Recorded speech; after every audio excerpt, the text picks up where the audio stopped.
500 kvadrat uyda yig'ishtirib, klientimda 500 ming rubllik turadigan svetilligini sindirib qo'yganim uchun menga 10 ming rubl qo'shib berdi. Voy, nimaga sindirib qo'yganingiz uchunmi deydigan bo'lsalaring, hozir tushuntirib o'taman. Aytgancha qaranglar, biladi qayerda yotish kerakligini. Bu jonda huzurini qaranglarda. O'rmonga qarab uxlar ekanda shu yerda. Menga hozir ichkarida zo'r kravatlarda uxlaysanmi, ili shu yerdami deganda men aynan shu joyni tanlagan bo'lardim. Ha, mayli, pulga qaytaylik.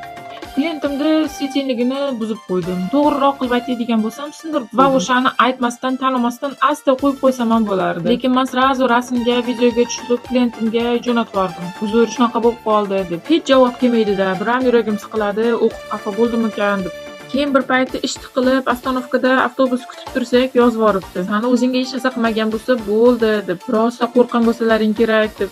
10 ming rubl chivi ham tashabdi. Ili biz ham lishniy ishlarini qilib ketganimizda yozgan edim. O'shalarni ko'rib ham tashadimi? Bu krasotani qaranglar, tak budda qalam bilan chizilgandek. Bitta multikdagi oyoq kiyimcha bor-ku, shuni kiysa yugurib ketadigan. O'shanaqa oyoq kiyimchaga o'xshaydi.